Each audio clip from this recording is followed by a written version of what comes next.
Si jamais maintenant, les filles, vous n'avez pas suffisamment de place, vous pouvez avancer un peu l'étape pour faire une deuxième rangée pour pas que vous soyez resté là-bas. Alors, vous savez que Bezrat Hashem Parashat Hashavua, Parashat de Haman, qui dit Man, dit Parnassa, dit Pépette pour d'autres, Bezrat Hashem. Donc, on est obligé de traiter ce sujet-là parce que c'est le Parashat qui nous parle de l'argent, Bezrat Hashem. Et on va essayer de voir des choses, ce qui est fondamental dans la Torah Kedosha, comment aborder la notion de l'argent et de la Parnassa. Alors, avant même que je commence le shiur, ne commencez pas à m'attaquer avec des Yotse Minaklal. Je vous explique, dans chaque règle, il y a toujours des exceptions à la règle. D'accord? Nous, on traite de la règle. On ne va pas traiter des exceptions de la règle. Par exemple, il y a des gens que leur tikkun, c'est la pauvreté.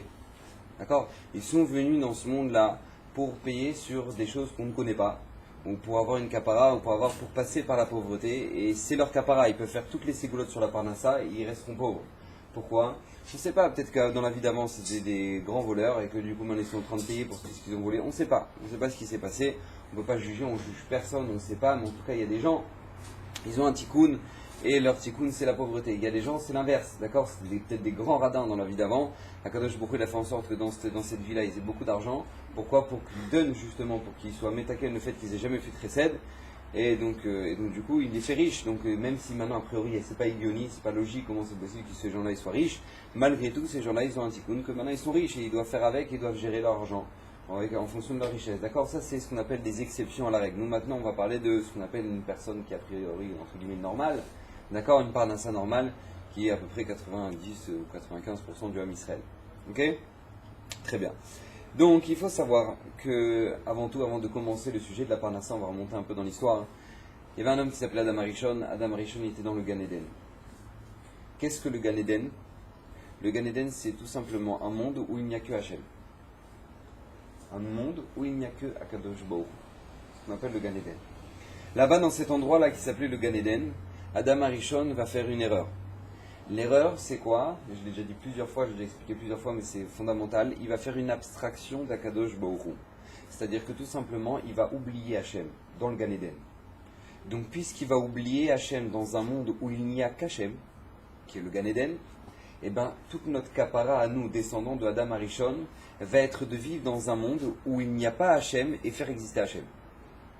C'est aussi simple et bête que ça, d'accord? Puisque Adam Arishon vivait dans un monde où il n'y avait qu'Hachem, et là-bas, dans ce monde où il n'y avait qu'Hachem, il va faire une abstraction d'Hachem, il va manquer de Emouna, parce qu'il va écouter le serpent au lieu d'écouter ce qu'Akadosh Baruch Hu lui a dit de ne pas en manger. Et bien tout simplement, il va venir, son tikkun va être de venir dans un monde où, a priori, on a toutes les bonnes raisons de ne pas voir Akadosh Baruch Hu, et malgré tout, on doit voir Akadosh Baruch Hu dans tout. On doit voir Hachem dans tout. Et un des domaines dans lequel maintenant on nous demande de faire le plus grand effort, c'est dans la parnassa. Pourquoi? Parce que de manière naturelle, un homme pourrait croire que tout ce qu'il est en train de gagner et tout ce qu'il gagne comme argent, ça vient de lui. C'est normal, c'est moi qui l'ai gagné, c'est moi qui fais des efforts, c'est moi qui fais la parnassa, c'est moi qui ai travaillé, donc puisque j'ai travaillé, j'ai bossé. Donc a priori, voilà, c'est le fruit de mon travail. Or, c'est une erreur qui est fondamentale. Une erreur qui est fondamentale, que tout simplement une personne, quand elle descend dans ce monde-là, encore une fois, je répète, les filles, vous pouvez avancer la table comme ça, et elles pourront se mettre derrière et pas se mettre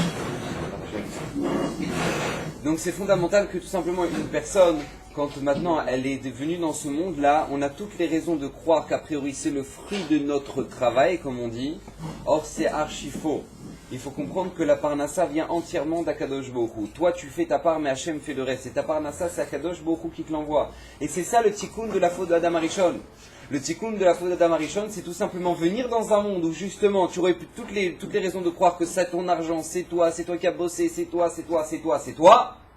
Mais tu m'amines à 1000% que de toute façon c'est en aucun cas toi. Tout a été fixé à Rosh Hashanah.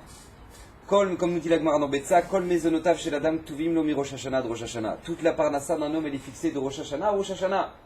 C'est-à-dire tu peux monter, descendre, tu peux faire ce que tu veux. Tout a été fixé à Rosh Hashanah. Maintenant, toi, tu vas juste faire des actions qui vont faire en sorte que la parnassa qui a été fixée à Rosh Hashanah, elle te revient. Mais c'est tout ce que tu vas faire. Tout a été fixé à Rosh Hashanah. C'est d'ailleurs pour ça que le Shabbat, nous dit la Gemara dans Betsa, que les dépenses du Shabbat, elles ne sont pas comptées dans le Cheshbon de Rosh Hashanah.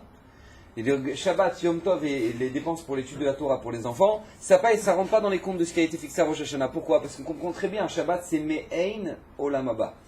puisque c'est un niveau au-dessus, c'est un jour qui est complètement décroché du monde Chol, qui est un jour qui est à l'image du Olam Haba. Donc c'est pour ça que puisque tu fais un retour dans l'Olam Haba du jour du Shabbat, donc toutes les dépenses que tu feras pour le Shabbat, elles ne rentrent pas dans Rosh Hashanah. Parce que Rosh Hashanah, encore une fois, c'est le tikkun de la faute d'Adam Arishon.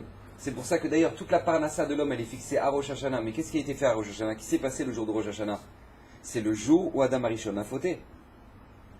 Adam Arishon a fauté le jour de Rosh Hashanah. Quand il dit Ayom Aratolam, le jour de Rosh Hashanah, c'est le jour où Adam Arishon il a fauté. Ce même jour où il a fauté, il a été jeté du Gan Eden. C'est pour ça que c'est le jour du jugement Rosh Hashanah. Pourquoi? Parce que le premier qui s'est fait juger dans l'histoire, c'était Adam Arishon, le jour de Rosh Hashanah. Donc puisqu'Adam Arishon a fauté ce jour-là, il s'est fait juger ce jour-là, par conséquent on comprend pourquoi la Parnassa est fixée à Rosh Hashanah. Pour bien te faire comprendre que tu vas rentrer dans un monde où a priori tu aurais toutes les raisons de croire que ta Parnassa c'est toi, c'est ton argent, c'est toi qui as bossé. Or c'est archi faux, tout a été déjà fixé. Maintenant on te demande de rentrer dans un monde qui est le monde du travail, et dans ce monde-là dans lequel tu vas évoluer, tu vas faire des actions qui te font croire à chaque instant qu'a priori c'est ton argent, et malgré tout avoir cette émouna que rien ne vient par ton mérite. C'est Akadosh Baruch Hu qui t'a fixé, Aroshai qui t'a fixé ta parnassa. Akadosh Baruch Hu t'a déjà tout fixé. Et c'est pour ça que d'ailleurs, quand on regarde un peu le monde de la parnassa, c'est un monde qui est très aléatoire. C'est-à-dire que il n'y a rien de logique dans la parnassa d'une personne. C'est-à-dire que tu as des gens, ils n'ont jamais fait d'études, jamais, ils vont gagner du 15 000, 20 000, 30 000 shekels. Et tu as des gens, ils ont fait des études, et des trucs, et des toires de tralouettes de baba, et eux maintenant, qu'est-ce qui se passe? Ils vont gagner 5 000 shekels. 5000 shekels. Je comprends pas, comment c'est possible? Elle est où la logique? Parce qu'il n'y a pas de logique. C'est ce qu'on nous dit le Al-Shir. Le Al-Shir, il dit au moment de la faute d'Adam Arishon, il est extra... Non, pas le Al-Shir, le Rav Shimshon Raphaël Hirsch. Il nous dit, écoutez bien ce Rav Shimshon, il faut l'avoir, il faut vivre avec. Le Rav Shimshon Raphaël Hirsch, il dit, en aucun cas l'homme a été maudit. Jamais on a été maudit après la faute d'Adam Arishon. C'est marqué, Aruch Adama Ba'avurcha. La terre a été maudite pour toi. Ba'avurcha, c'est pas bishvilcha, c'est pas à cause de toi, biglalcha. C'est ba'avurcha pour toi. Pourquoi? Encore une fois, c'est pas que Adam il a été maudit. Adam Arishon il n'a pas été maudit. Ce qui a été maudit c'est la terre. Pourquoi ça a été la terre? Parce que toi tu dois traverser la terre, faire un travail dans la terre, faire un travail à travers les trucs. Et attention, ne jamais tomber dans le piège. Parce que si jamais tu commences à tomber dans le piège de dire ah mais c'est le fruit de mon travail, tu rentres dans la klala de la terre. Tu rentres dans la klala de la terre. Et c'est pour ça que la klala de la terre, c'est quoi? C'est Kotz Vedardar Tatsmiachlach, elle nous dit la paracha dans Sefer Bereshit. C'est que tout simplement, tu auras des ronces. C'est quoi toutes ces ronces, tous ces trucs que nous parle la Torah? C'est que regarde ce que c'est que la parnassa. A priori, il n'y a rien de logique. Il y a quelqu'un, il va travailler pendant 10 heures, il va finir à peine son 4000 shekels par mois, et l'autre, il va travailler pendant 2 heures, il va avoir 10 000. C'est-à-dire, tu vois qu'il y a des ronces dans la parnassa. Tu vois qu'il y a des trucs qui sont pas normaux. Il n'y a rien de normal. Il n'y a rien de normal. T'as des gens, ils vont arriver en Israël, ils vont dire oui, moi je me lance dans l'immobilier, et les trucs c'est une valeur sûre. Mais vous avez déjà vu la tête des agents immobiliers ici? Mais ça fait de la peine. J'en ai encore à Natania, il est venu me voir. Il a passé son examen d'immobilier, ça fait 3 mois, et là il est en train de me dire ah vous pouvez qui est pour moi? Je sais pourquoi. Parce que ça fait 3 mois que j'ai rien. C'est-à-dire que le mec, c'est des requins. Tu les regardes comment ils vivent, c'est des requins. Ils sont sur leur téléphone, ils sont en train de truc. Dès qu'il y a un bon plan, ils veulent sauter sur le propriétaire. C'est-à-dire qu'a priori, c'est attends, je comprends pas, il n'y a jamais eu autant de construction. Mais t'as pas compris, c'est pas toi qui gères. C'est pas toi qui gères. Genre soi-disant, c'est la valeur sûre. Mais si c'est pas ta parnassa, ce sera pas ta parnassa. Et toi, il peut se vendre des appartements par milliers, et ben toi, t'en auras zéro. Zéro. Parce que ça te revient pas. Parce qu'à Rosh Hashanah, ça n'a pas été fixé. Et à côté de ça, t'as lui, ils vendent de la vaisselle. Ils vendent de la vaisselle et d'un coup, maintenant, il y a le Ritz-Carlton qui l'appelle. Il dit voilà, on a besoin de vaisselle pour le truc, on a besoin de 5000 pièces. Rac 50 000 shekels d'un coup. Rac Ils vendent des assiettes. L'autre, il est là, oui, valeur sûre, l'immobilier, le truc, le machin. Qu'est-ce que tu racontes? Qu'est-ce que je me rappelle? Moi, j'ai une amie à ma femme. Et bien ma femme qui l'appelle, il dit oui, ouais, voilà, je trouve un travail super, je travaille dans le ministère israélien. Alors, dans le ministère israélien, c'est en général le travail, on ne peut jamais te virer. Parce que pour te virer, il faut que faire tellement de paperasse que les patrons, ils ont la flemme. D'accord? Donc ils te virent jamais. Donc elle dit ouais, voilà, c'est top, je suis dans le ministère, de toute façon, voilà, j'ai la parnassa, c'est fixé, truc, machin, je suis tranquille. Tranquille. Donc vous savez ce qu'Hachem il fait pour les gens qui pensent que tout, ils sont tranquilles, soi-disant. Beaucoup, il a le malin plaisir de lui montrer que ce ne sera pas le cas. Et cette personne-là, elle a eu son enfant qui est malade, elle devait s'en occuper, et c'était ou le travail de son mari ou son travail à elle, elle a dû quitter le travail. Alors soi-disant, t'es dans le ministère, t'es dans le truc, mais tu gères rien, tu brasses de l'air. Akadosh Borou, c'est lui qui fixe ta parnassa. Ta parnassa, elle est déjà fixée à Rosh Hashanah. Toi, tu fais en sorte de, mais c'est tout, tu fais rien d'autre. Tu fais rien d'autre. C'est qu'une fois, il y a quelqu'un qui va partir voir le Chafetz Chaim, il a dit Kvodarav, moi, un multimilliardaire et tout, il arrive, il dit moi, Hachem, il ne pourra pas toucher mon argent. Bon. Il dit oui. Parce que moi, j'ai un compte en Suisse, j'ai un compte au Japon, j'ai un compte au truc, et dans chaque compte, j'ai au moins 3 millions. C'est-à-dire que de toute façon, si l'autre il se plante ou lui, truc, machin, truc, j'ai toujours de l'argent de côté. C'est ce qu'il a dit le Chafetz Chaim. Il dit, j'ai de la peine pour toi. Parce que si Akadosh Borou il voulait t'envoyer une capara jusqu'à présent, au moins il touchait ton argent. Maintenant il va devoir toucher ta santé. Comme ça lui a dit. Parce que à partir du moment où tu te crois pour le bon Dieu, Akadosh Borou très vite, il va te rappeler qui c'est le bon Dieu. Incroyable, hein? Il va te rappeler, il va te montrer. Toi tu crois que tu es en train de tout gérer, mais tu gères rien du tout. Je me rappelle, j'ai entendu une histoire incroyable avec Baba Meir, fils de Baba Saleh. Il y a un Marocain, hein, il a voulu faire son alia. Il est parti voir Baba Meir, il a dit je pourrais avoir une bracha, je voudrais faire mon alia, aller en Eretz Israël, il a sa Kodesh. Une bracha. Meir il a dit, mais j'ai besoin d'une bracha particulière parce que moi je sais pas lire, pas écrire. Il dit, pas lire, il est très le mec. Pas lire, pas écrire. Donc Meir dit, Bezrat Hashem, t'auras la bracha. Ça c'est dit Meir. Toi, lui, comme une fleur, il dit, si le Rav il a dit, le Rav il a dit. Il arrive là-bas en Eretz Israël, au Hachem, il arrive ici, truc, machin, et il cherche du travail. Moi, je sais pas lire, je sais pas écrire, monsieur. Si vous voulez chez nous, non, vous savez pas lire ou pas écrire. Vous savez qui c'est qui l'a embauché? Qui c'est qui l'a embauché? L'armée israélienne, ni plus ni moins. Vous savez pourquoi? Parce qu'il y a des dossiers qui sont top secrets et que ces dossiers-là, pour les effacer, pour plus qu'ils existent, il faut qu'un homme les déchire et les brûle. C'est-à-dire qu'on ne fait pas confiance aux machines. Même les machines, on ne leur fait pas confiance pour ça. D'accord? C'est-à-dire qu'on a besoin d'un homme qui vient et qui va faire en sorte maintenant de détruire ces papiers. Maintenant, pour ça, il fallait une personne qui ne sache pas lire.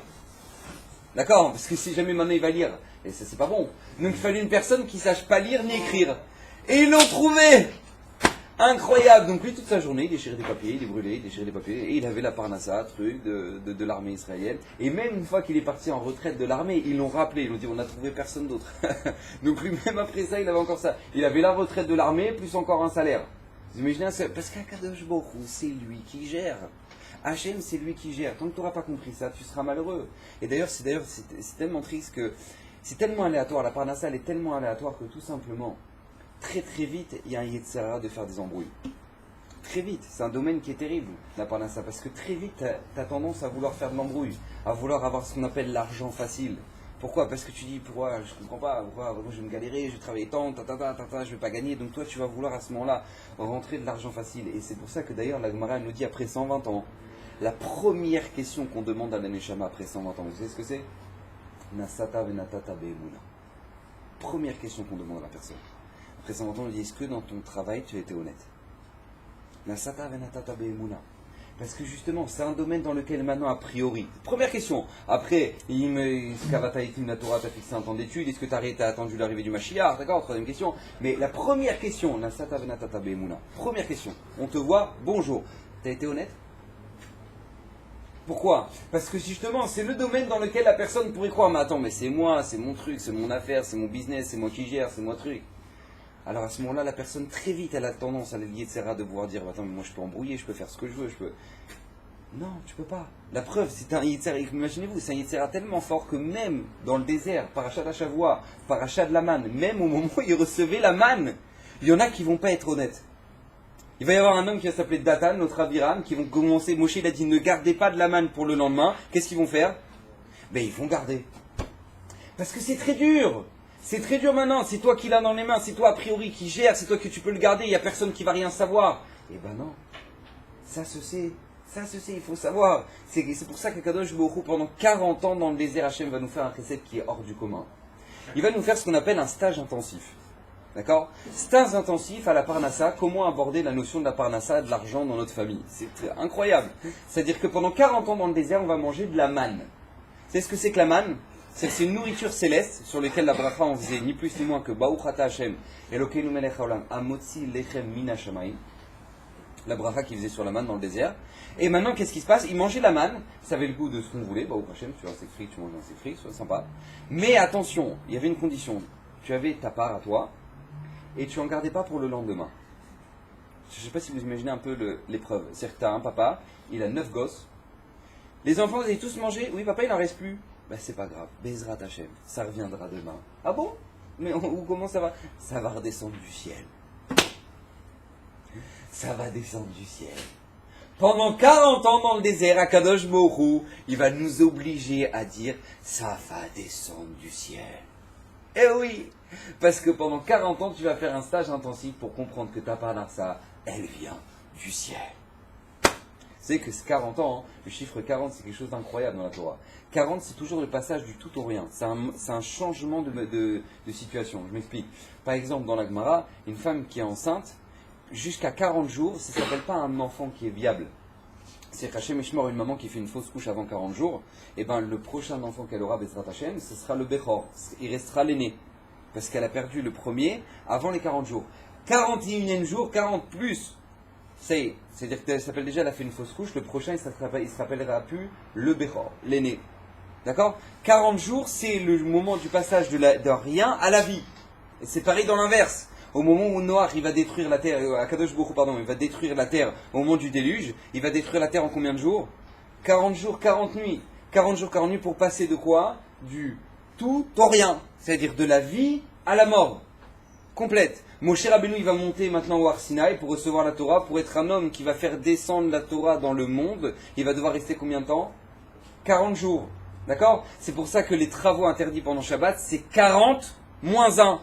Traloued, il me dit 39. Non, 40 moins 1. Pourquoi?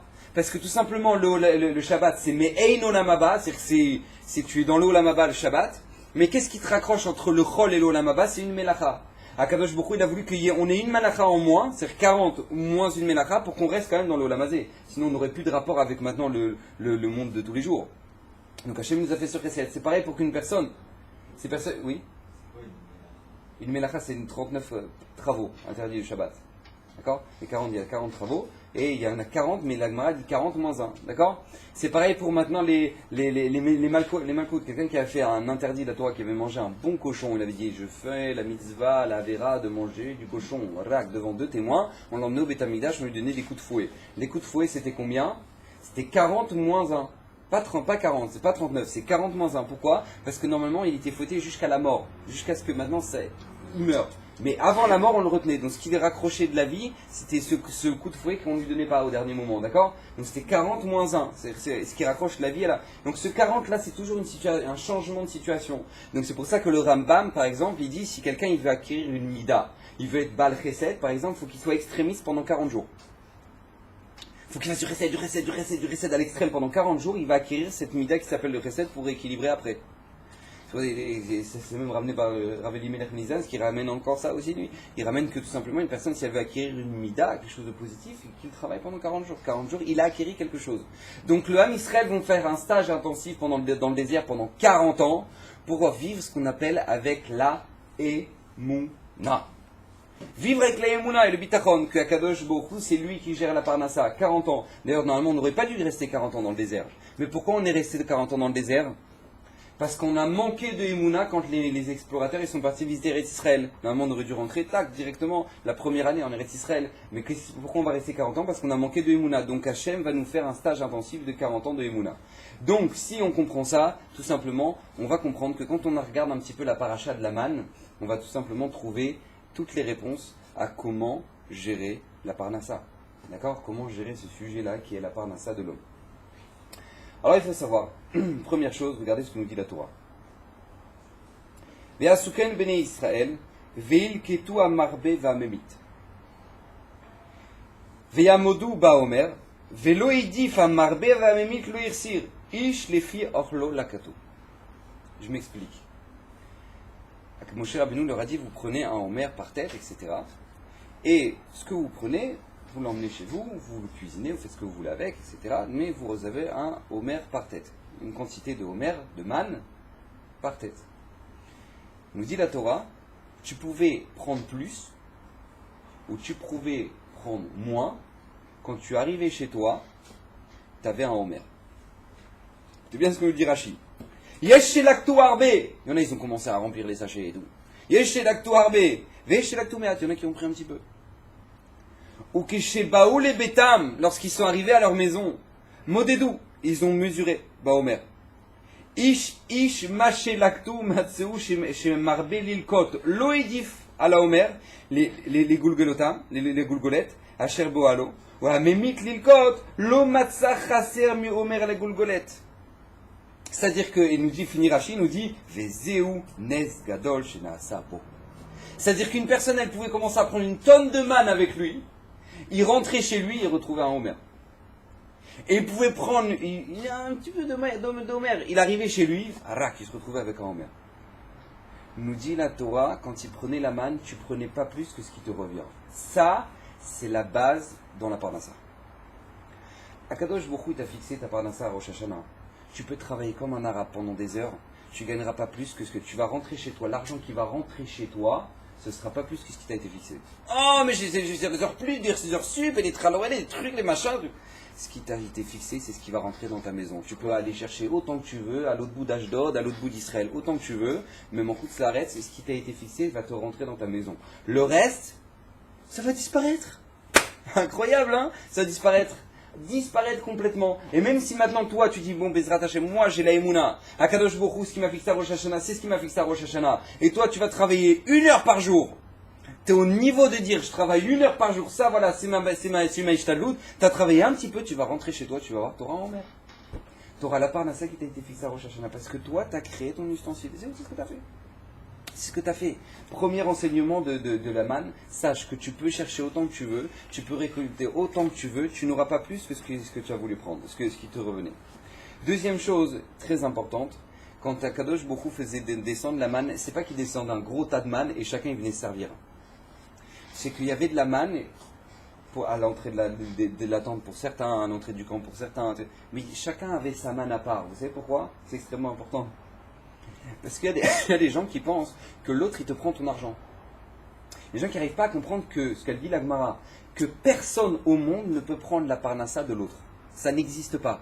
Personne au monde peut prendre la parnassa de l'autre. Si maintenant toi tu crois que lui t'a pris ta parnassa, pas du tout. C'était fixé à Rosh Hashanah que ta parnassa elle ne devait pas arriver. Ah maintenant lui ça a été l'instrument, mais sache qu'il t'a rien enlevé. Tout ce qui a été fixé à Rosh Hashanah, ça a été fixé. Ah, mais lui, il m'a mis l'œil, il m'a regardé, j'ai vu. Pour ceux qui ont vu le shiur sur l'Aïnara qu'on a fait, il faut savoir qu'il t'a rien enlevé. Il t'a absolument rien enlevé. Lui, maintenant, il a été un intermédiaire pour maintenant te créer une perte. Mais toi, de ton regard à toi, on t'a rien enlevé. C'était fixé à Rosh Hashanah. Lui, maintenant, il devra rendre des comptes sur ce qu'il a fait. Pourquoi il t'a regardé, pourquoi il t'a mis l'œil. Lui, il devra rendre des comptes, c'est pas ton problème. Mais toi, on t'a rien enlevé. On ne t'a rien enlevé. C'est que une fois, il y avait beaucoup de gens qui venaient à Bnei Brak pour aller chercher une bracha chez le Chazonish. Le Rav qui a fondé la ville de Bnei Brak. Ils venaient chercher des brachot chez le Rav. Et le Rav, il les envoyait chez un imprimeur à Bnei Brak. Il disait, allez demander une bracha à cet homme-là. Tu sais pourquoi? Parce que lui, cet imprimeur-là, il a eu un concurrent qui a ouvert en face de lui. Ni plus ni moins. L'usine en face. Maintenant, à Bnei Brak, des imprimeurs, on n'a pas des... D'accord, à l'époque, il y avait que dalle. Maintenant, il y en a des tonnes, mais à l'époque, il n'y en avait pas. Donc lui, maintenant, en face de lui, il va se mettre son imprimeur, il va ouvrir son imprimerie. Tu sais ce qu'il a fait, lui? Il est parti le voir. Il lui a dit, tu as besoin d'aide? Est-ce que je peux te donner des bons plans, là où tu peux commander des feuilles, là où tu regardes, je te donne ce numéro-là, tu peux l'appeler, lui c'est un bon fournisseur, c'est pour les encres, je te conseille pas celle-là, je te conseille plutôt celle-là. Ce truc, si tu as besoin de quoi que ce soit, je suis là, je suis en face. Tu imaginez un peu le malach? Parce que lui, tout simplement, il savait que toute la parnassa qui est fixée à Rosh Hashanah, il n'y a personne qui pourra te l'enlever. Alors lui qui l'a ouvert, la brioute, qui l'ouvre. Agave, lui, il a fait un ISO, il n'avait pas le droit de faire ça. Mais en attendant, lui, par rapport à lui, il n'y a pas de problème. Tu crois qu'il va m'enlever un centime? Il ne va rien m'enlever du tout. Donc il va le voir, il va dire, si tu as besoin de quoi que ce soit, le Chazonish dit, allez demander une bracha à cet homme-là. Un homme qui est aussi clair, lui, il fait des brachot extraordinaires. Une fois, il y a un chassid, il est parti voir son rebbe. Il a dit, Kvodarav, je vais vous demander une bracha pour la parnassa. Il dit pourquoi? Il dit parce que moi je suis un vendeur de sel. C'était en Europe. Je suis un vendeur de sel. À l'époque, il n'y avait pas de. D'accord, tu n'avais pas Yesh et tu avais du sel. Non, il vendait du sel au gros. Maintenant, lui, il y avait un vendeur de sel dans le village. Donc ça suffit en général, d'accord? Les gens, ils ne mangent pas du sel comme ça. D'accord? Maintenant, il y a un autre vendeur de sel qui est venu dans le village. Donc lui, maintenant, il vient le voir son Rébé. Il lui dit, Rébé, je vous en supplie, faites-moi une bracha. Il dit de quoi? Que vraiment, j'ai pas Inara sur lui. Je ne sois pas jaloux de lui. Faites-moi une bracha que je ne sois pas jaloux de lui. Si maintenant la Gemara elle dit qu'il ne pourra rien m'enlever, il ne pourra rien m'enlever. Faites-moi une bracha que je ne sois pas jaloux de lui. Alors le Rébé il a fait une bracha, Bezrat Hashem, que ton cœur soit pur et que tu ne sois pas jaloux de lui. Il revient un mois après, il dira faites-moi une bracha. Il dit de quoi? Vous m'avez fait une bracha que je ne sois pas jaloux de lui. Alors Baruch Hashem, c'est vrai, je ne suis pas jaloux, mais j'arrive pas à le bénir. Normalement, je devrais arriver à le bénir. Il m'enlève pas un centime. Alors que je lui souhaite Bezrat Hashem, que je le bénisse. Faites-moi une bracha que je puisse avoir un cœur qui maintenant bénit cette personne. Il est beau le Israël quand même, hein? Extraordinaire, c'est cette capacité de se dire mais on va rien t'enlever, on va rien t'enlever. Jamais personne qui va rien t'enlever. Quand toi ta manne elle est tombée, c'était ta manne à toi. Et les autres, l'autre il a sa manne et lui il a sa manne. Il n'y a personne qui va rien te toucher. Deuxième enseignement. Il faut savoir quelque chose de très important. C'est qu'en plus de ça, ceux qui ont voulu faire des embrouilles avec la manne, qui vont être Datan et Aviram, il faut savoir que tout simplement, on va regarder ce que la Torah témoigne sur eux. Vélo Shamou el Moshe. Ils n'ont pas écouté Moshe. Moshe leur a dit, vous n'en gardez pas jusqu'au lendemain matin. Chaque jour, la manne va tomber. Vélo Shamou el Moshe. Tirou Anashim al Boker. Mimenu al Boker. Ils vont garder de la manne jusqu'au lendemain. Vayerum Tolaim Vaivash. À ce moment-là, il va se passer un miracle incroyable. Que tout simplement, écoutez bien, la manne va pourrir. Mais c'est pas qu'elle va pourrir, c'est que dans tout le camp, nous dit le Midrash, ils vont voir des vers qui vont circuler et qui vont arriver directement dans la tente de Datan et Aviram. Ils ont fait chez eux, comment t'as tous les vers qui arrivent comme ça, des vers qui sont en train de marcher par terre, quoi, ils vont dans la tente de Datan et Aviram.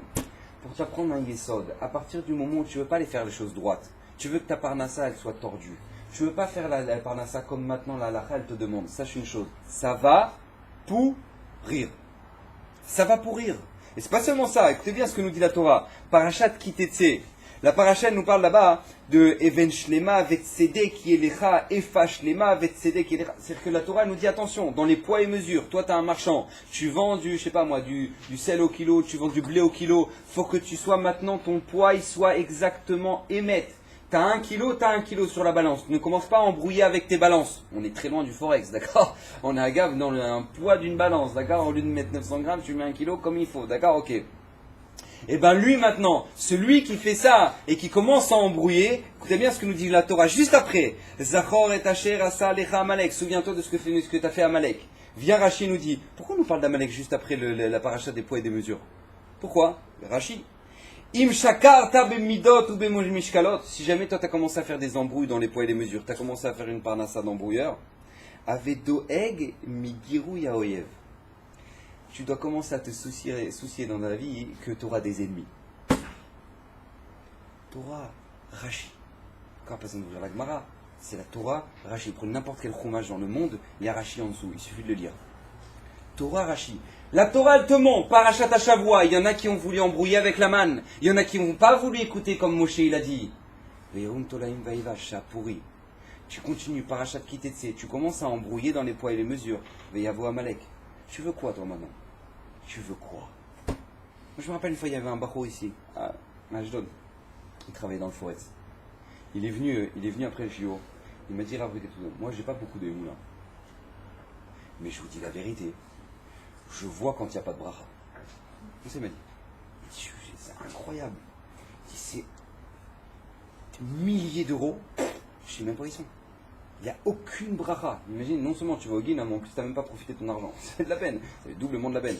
C'est terrible. C'est que tu n'as même pas profité de ton argent.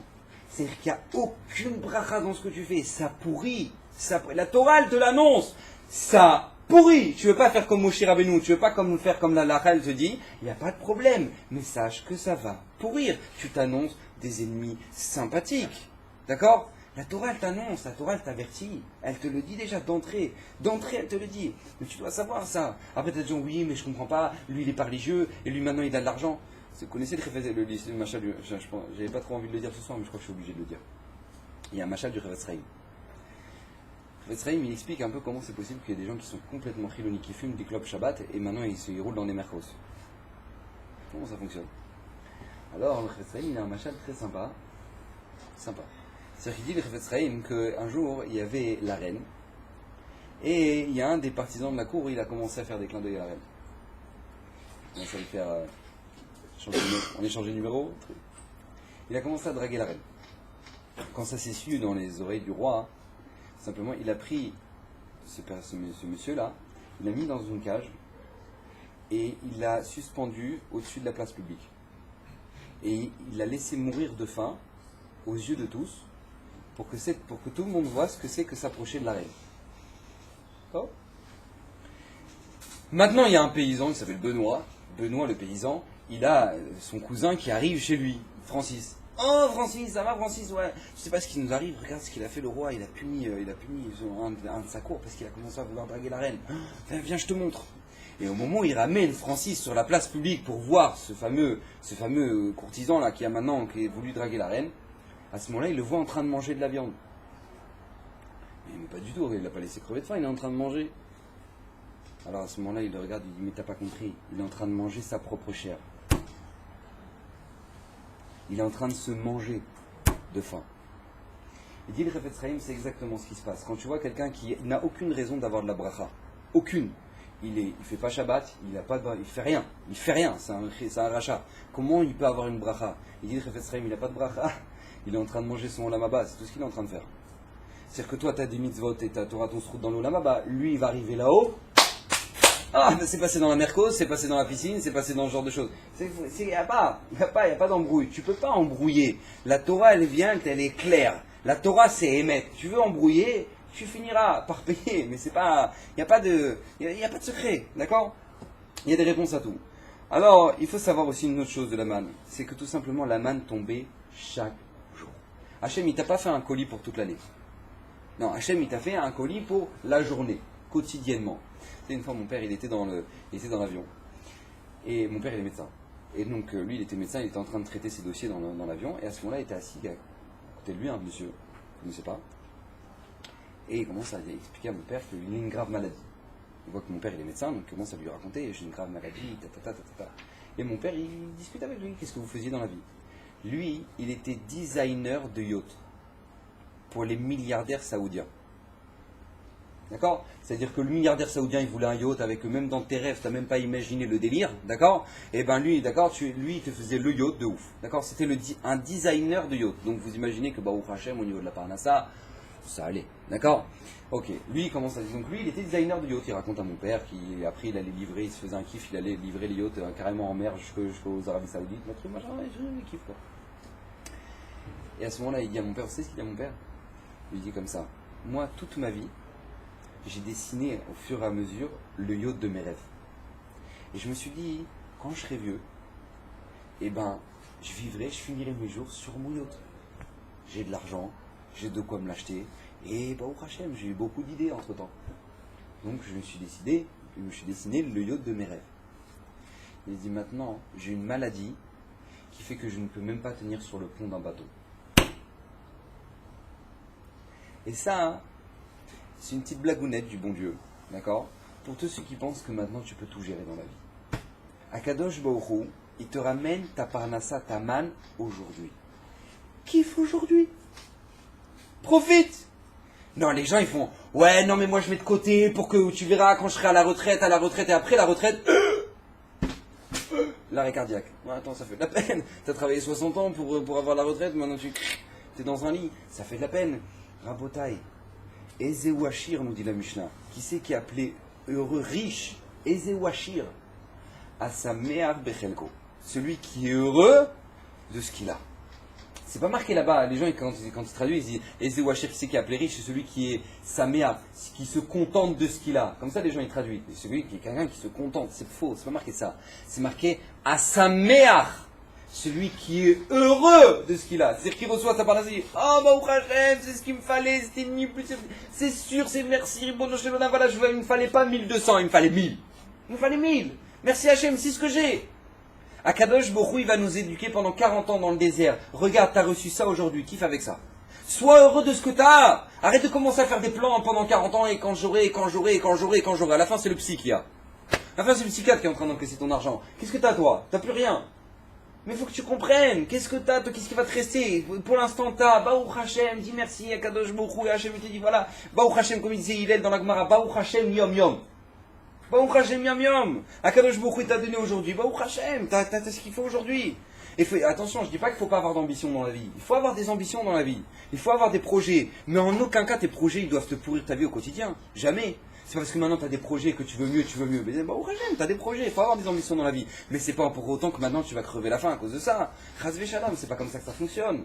Akadosh Baruch Hu, il t'a donné la parnassa, il t'a donné de quoi profiter maintenant, il t'a donné la manne aujourd'hui. Et pour qu'Akadosh Baruch Hu t'a dit voilà, aujourd'hui profite, aujourd'hui tu as reçu la manne. Baruch Hashem, dis merci pour aujourd'hui.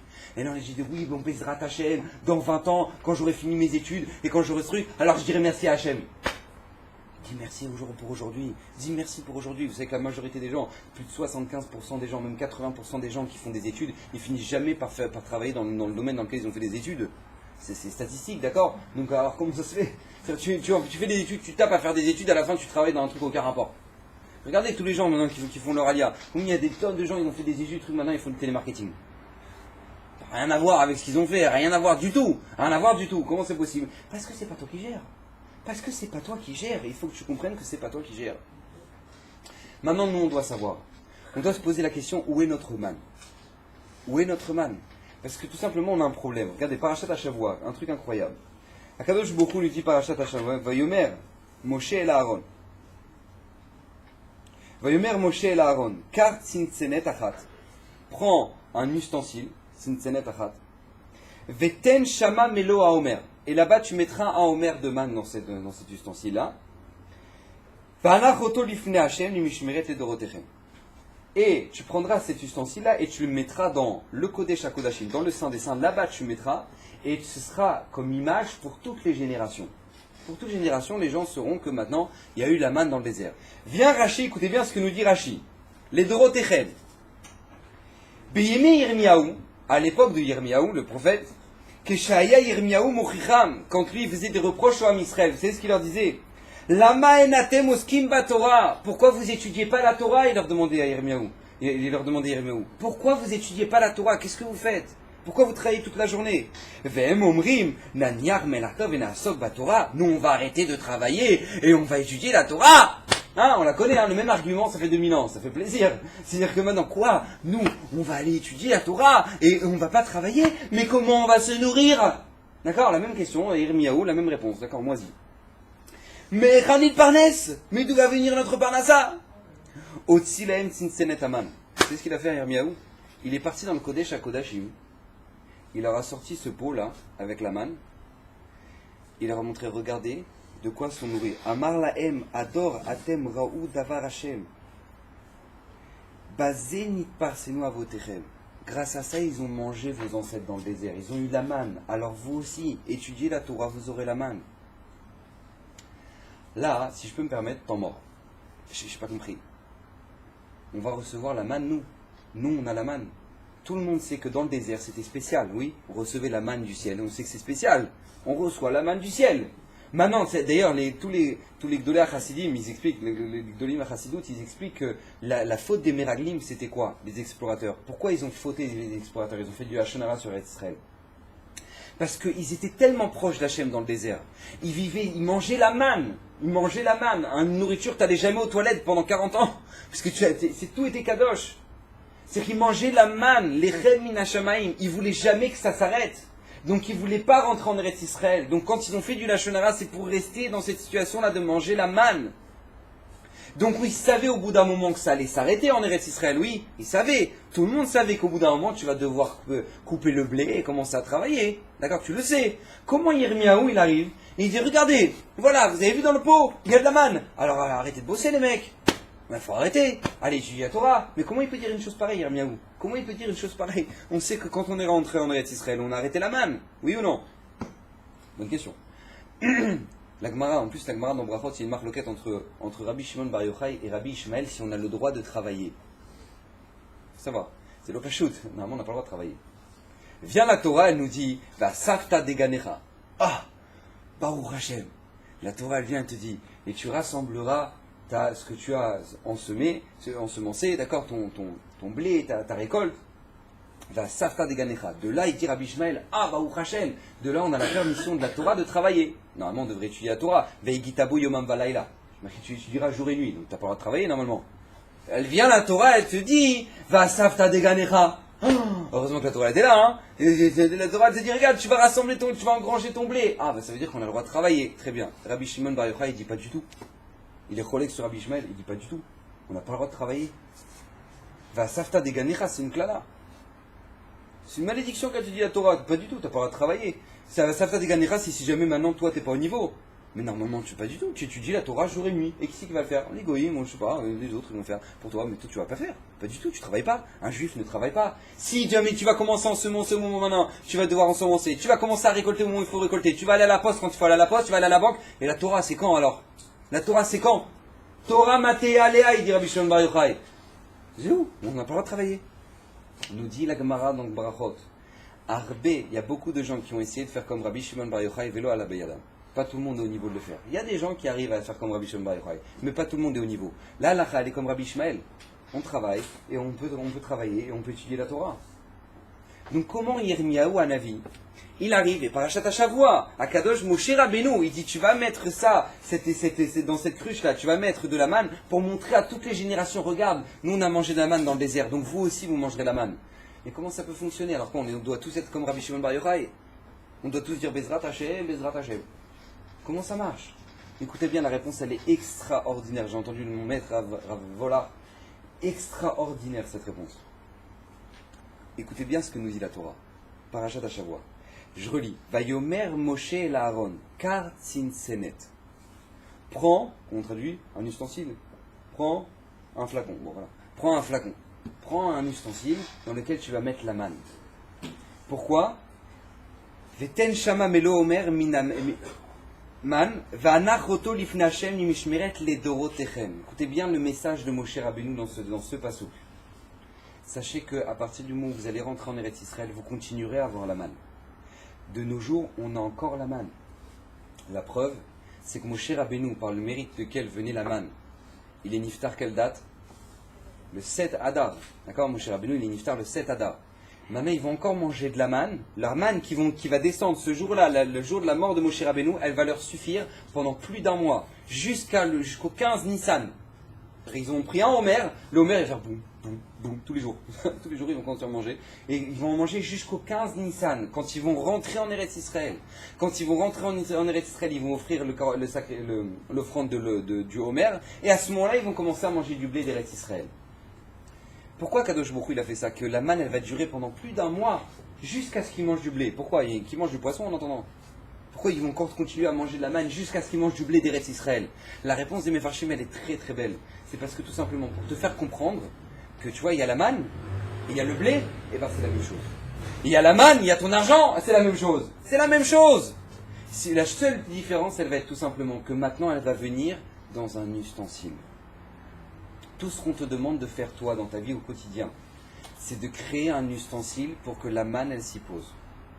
C'est tout ce qu'on attend de toi. Akadosh Baruch Hu, il continue à nous donner la manne tous les jours. Akadosh Baruch Hu, il nous donne notre parnassa, les fixer à Rosh Hashanah. La seule chose qu'on demande de toi, tu sais c'est quoi?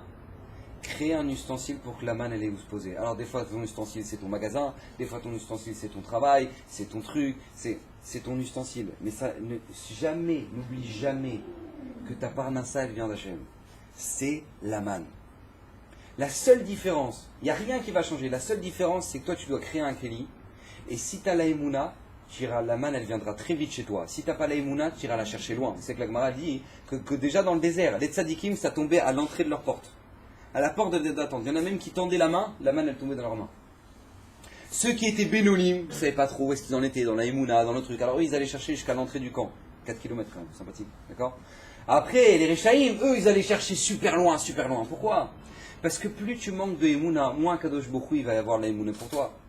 Parce que si tu as la émouna qu'Akadosh Baruch Hu, c'est lui qui gère tout, bah Hachem, il va tout faire. C'est ça qui est marqué dans la Gemara, dans le Psachim. La Gemara, elle dit, Parashat Hashavua, c'est extraordinaire. Caché parnassato chez la dame qui crie à Tzamsouf. Ça dit la Gemara.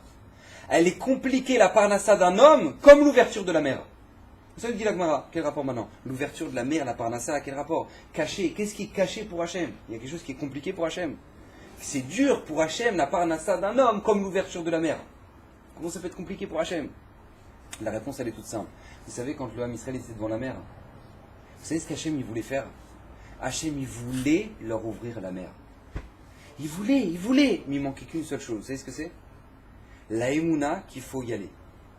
Quand Nachshon ben Aminadav, il va rentrer dans la mer, et il va avancer jusqu'en avoir jusque dans la gorge, à ce moment-là, la mer, elle va s'ouvrir. Ça, c'est caché pour Hachem. Parce qu'Hachem, il veut t'ouvrir la mer, mais il attend qu'une seule chose, c'est que toi, tu as la Emouna. Il ne peut pas avoir la Emouna pour toi, Hachem.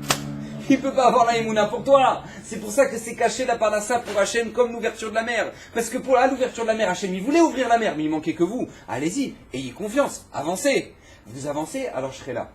C'est la même chose dans la Parnassa. Allez, vas-y, travaille, tu verras, Bezrat Hachem, Hachem. Tu as fixé un temps d'études, tu as ton heure d'études fixe, etc. Tu as ta Torah fixe. Tu vas travailler, t'inquiète pas, tu auras la bracha. Et la Emouna. Ah, mais bon, je dois réduire une heure de travail parce que j'ai l'étude. Mais comment tu peux croire, ne serait-ce qu'une seconde, il est Chafetz Chaim, qu'on va t'enlever de ta Parnassa qui était fixée à Rosh Hashanah parce que tu as fait la volonté d'Hachem? Non, tu rigoles ou quoi? Tu as fait la volonté d'Hachem de rajouter une heure d'étude dans ta journée. Hachem me dire, ah bah il a rajouté une heure, il travaille moins. Eh ben on lui enlève de la Parnassa Rosh Hashanah à celui-là. Comment tu peux croire ça, ne serait-ce qu'un instant? Comment tu peux croire un truc pareil? Et c'est ça, nous dit le Al-Shir. Vous savez ce qu'il nous dit le Al-Shir sur Parashat Hashavua, quand Nachshon ben Aminadav, la mer, elle s'est ouverte. C'est dans le film qu'elle s'est ouverte comme ça. Rac. Mais ça, c'est un film, ça. Mais c'est pas ouvert du tout comme ça. Quand la mer, elle s'est ouverte à 10 cm du nez de Nachshon ben Aminadav. Et à chaque fois qu'il faisait un pas, elle s'ouvrait encore. Elle s'ouvrait encore, elle s'ouvrait encore, elle s'ouvrait encore. Pourquoi? Pour que chaque pas, t'es la Emouna qu'Hachem va t'ouvrir la mer. C'est exactement la même chose dans la Parnassa. T'as la Emouna qu'Hachem il va t'envoyer ce mois-là. Il va t'envoyer. Mais il ne peut pas m'envoyer pour 10 ans. Mais tu regardes trop des films, toi. Je crois que maintenant la mer elle va s'ouvrir. Mais c'est pas comme ça, c'est dans le dessin animé. Mais la mer elle s'est pas ouverte comme ça. La mer elle s'ouvre chaque pas. Chaque pas, Hachem dit, t'as confiance en moi, t'as confiance en moi, t'as confiance en moi, t'as confiance en moi. C'est comme ça que ça fonctionne. C'est pour ça que caché, si vous voulez cacher, Parnassato chez la dame qui écrit à Tsiamsouf. C'est compliqué la Parnassa pour Hachem comme l'ouverture de la mer parce qu'Hachem il attend qu'une seule chose. Et là, Emouna, fais-moi confiance. Je vais te l'ouvrir la mer. Je vais te la ramener ta Parnassa. Mais aie confiance. Aie confiance.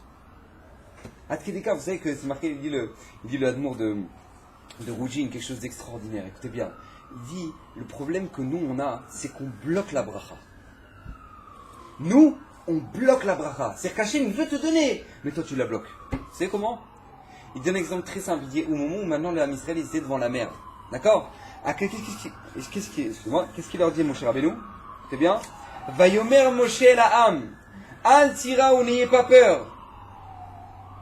Ityatzvu urou et Yeshuat Hashem asher asu lachem hayom. Regardez ce qu'Akadosh Baruch Hu va vous faire comme Géoula là maintenant. Maintenant, eux, ils sont devant la mer, d'accord? Ils sont devant la mer et ils ont aucune idée. Je vous pose la question, n'importe quel Bnei Israël, tu prends sa tête là maintenant, à quoi il s'attend? À quoi il s'attend? Quel miracle il va se passer? Alors il dit peut-être les Égyptiens ils vont mourir tous d'un coup. Peut-être maintenant il y a des portes qui vont s'ouvrir sur le côté, on va pouvoir partir dans le désert, comme ça on va pouvoir fuir. Peut-être qu'Hachem il va cramer la tête de tous les Égyptiens. Je sais pas, chacun il a son délire, d'accord? Est-ce qu'il y a un juif qui a pensé que la mer elle va s'ouvrir? Est-ce qu'il y a un juif qui va penser que la mer elle va s'ouvrir? Il dit l'Admon Miroudjin, ça c'est le problème de l'homme. Caché Parnassato chez la dame qui écrit à Tsiamsouf. C'est dur la Parnassa pour un homme, comme l'ouverture de la mer. Tu sais pourquoi? Parce que toi tu bloques la bracha. Parce que toi tu crois pas qu'Hachem il peut tout faire.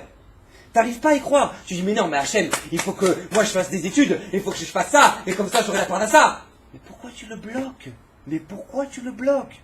Hachem il peut t'ouvrir la mer. Mais toi tu crois pas? Tu dis mais c'est pas mais nous on va pas ouvrir la mer.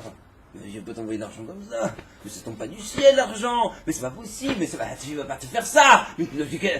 Il dit là mon Miroudjin, c'est exactement ça ton problème. C'est ça qui est caché pour Hachem. Pourquoi c'est une souffrance pour Hachem? Parce qu'Hachem il dit mais fais-moi confiance Baba. Mais je peux tout faire. Mais tu dis mais c'est pas possible, il va t'ouvrir la mer.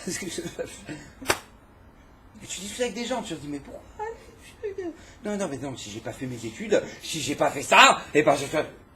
T'as bloqué la bracha. C'est-à-dire qu'Hachem, tu lui dis de quoi faire. Tu dirais Hachem, regarde, moi ma parnasse, il faut qu'elle vienne comme ça. Dis-moi, tu vas apprendre à Kadosh Baruch Hu comment il va t'envoyer l'argent. Tu vas apprendre à Kadosh Bokhu, tu veux tu veux dire aussi comment tu dois manger. Hachem, quand je veux acheter des pommes, je veux que ce soit ces pommes. Hachem, il t'envoie ce qu'il t'envoie. Hachem, il t'envoie ce qu'il t'envoie. Toi, maintenant, tu ne dois pas fermer les portes. À Kadosh Bokhu, et la vérité, j'ai un peu triché, je vous avoue, j'ai un peu triché. C'est ce qu'il va leur dire Yirmiyahu au moment où il va sortir la fiole. Au moment où il va sortir le Kéli, vous savez ce qu'il va leur dire, écoutez bien ce qu'il va leur dire à la fin. Arbe shluchim yeshlo la makom leachin mazon lireaf. Akadosh Bokhu, il a plein de moyens pour amener la parnassa à celui qui le craint. C'est ça qu'il va leur dire Yirmiyahu. Vous êtes en train de bloquer la bracha. Vous êtes en train de dire non, mais moi j'ai mon magasin, alors faut que mon argent elle vienne dans mon magasin. Mais pourquoi tu le bloques? Pourquoi l'argent ne pourrait pas venir autrement? Pourquoi l'argent ne pourrait pas venir comme ça? Non, mais non, non. Comme l'ennemi Israël devant la mer. La mer va pas s'ouvrir. Tu me racontes là quand même. Il va buter les Égyptiens, il va pas ouvrir la mer. Mais c'est faux, tu bloques la bracha. Tu bloques la bracha et c'est ça qui est caché pour Hachem. Hachem il te dit mais fais-moi confiance, t'inquiète pas, on va y aller, on va ouvrir, la mer elle va s'ouvrir, tu vas marcher dedans. C'est pas possible qu'il y en a plein qui sont restés sur le bord de l'eau. Je dis attends, vas-y Narshon, vas-y avance, avance. Avance pour nous, tu regardes comment ça se passe, d'accord? Si tu te noies, bon on a compris que... Mais ça c'est n'importe qui ça. N'importe qui, Akadosh Bokhu encore une fois, Parashat Haman, il te dit regarde, t'as plus la manne maintenant dans notre génération. Mais en fait si tu l'as toujours, si tu crées un ustensile, on te demande juste une chose, crée ton ustensile. Crée ton ustensile, Hachem il t'envoie la manne. Non, moi je veux l'ustensile et je veux le remplir moi-même. Mais ça va Hachem, il va te le remplir. Non, mais moi je veux le faire. Mais moi je veux le faire, je sais que si je vends tant, si je fais tant, je fais tant. Hachem me dit tu veux te débrouiller tout seul? Il n'y a pas de problème. Débrouille-toi. Et après ces gens-là vont dire oui, Raph, vous avez pas une bracha pour la parnassa s'il vous plaît, parce que là vraiment... Je comprends pas, tu as un magasin, tu as un truc, tu as un machin, tu as tout ce qu'il faut, je comprends pas qu'est-ce que ces gens-là, ils bloquent la bracha. Ils disent à Kadosh Bokhu ce qu'il faut qu'il fasse. Mais tu dis pas à Hachem ce qu'il faut qu'il fasse. Hachem il sait très bien ce qu'il faut qu'il fasse. Hachem il le sait. Et il sait déjà, Hachem, ta parnassa elle est déjà fixée à Rosh Hashanah, il le sait ça déjà. Et tu gagneras pas un centime de plus à la fin de l'année. Rien. Et tout ce que tu voudras gratter en plus, eh ben ça va pourrir. Rabotai. Ça c'est la base de notre Emouna. On arrive Parashat Haman, Parashat Hashavua, quand on lit la Parashat dans le détail, Parashat Haman dans le détail, pourquoi Hachem il t'a envoyé voilà, à chacun individuellement, pourquoi maintenant à l'entrée de la porte pour certains et loin pour d'autres, tu dois réfléchir un peu. Pourquoi Hachem il te parle comme ça? Pourquoi? Parce qu'Hachem il veut te transmettre, c'est ça le message de la Parnassa. Akadosh Bokhu il a fait en sorte que quand tu regardes maintenant dans le monde actuel, c'est complètement dérisoire la Parnassa. T'as quelqu'un il va avoir plein d'argent mais il va avoir des dépenses de folie. L'autre il va gagner 10 000 et son fils il fume 5 000 de joint. Et j'ai dit mais il est où mon argent? Il est où en fait son fils tous les matins il vient lui taper son billets et pour aller s'acheter de la drogue. Et c'est une bracha ça s'appelle de la parnassa ça. Mais il est maudit. Rabotai, nous on veut de la vraie bracha, nous on veut de la manne, on veut quelque chose que quand ça rentre dans le corps, après le corps il est impeccable. C'est qu'une fois l'amour de Belz, il y a un homme qui est venu le voir, il a ramené son fils. Il a dit, vous pouvez bénir mon fils? Il lui a dit, comment je peux bénir ton fils avec ma bracha alors que tu lui nourris avec du vol? Vous avez dit. Il dit, toi tu voles, t'es un embrouilleur, toi ton argent, tu te nourris, tout ce que tu achètes pour nourrir tes enfants c'est du vol, tu les nourris au vol, après tu veux la bracha. Ça va ou quoi? T'es normal? Il dit, je peux pas bénir ton fils, il est nourri au vol. Il est nourri avec du gazelle. Mais nous, c'est pas ce qu'on veut, Hachem Ishmor. On veut que maintenant, nous, on ait notre Kéli, avec notre bracha, et avec notre man. Akadosh Bokhu, pour ça, il t'a dit, fais-moi confiance. Fais-moi confiance. Ah, mais je vois pas comment ça va venir. Mais c'est pas ton problème. Ce qu'Hachem te dit de faire, tu le fais. Bezrat Hachem, tu auras la bracha. Et si on est capable de faire ça et réfléchir comme ça, Bezrat Hachem, non seulement on sera de bons juifs, non seulement on aura la manne, mais la Torah a été donnée à la génération qui ont reçu la manne. À partir du moment où tu réfléchis et tu sais que maintenant, toi dans ta vie, tu veux manger de la manne et tu fais en sorte que ton argent soit caché, tu fais en sorte que maintenant ton business soit caché, tu sais vraiment placer Akadosh Bokhu dans tout ce que tu fais. Alors Bezrat Hachem, l'étape d'après c'est le Har Sinaï. Donc Bezrat Hachem qu'on puisse tous arriver au pied du Har Sinaï.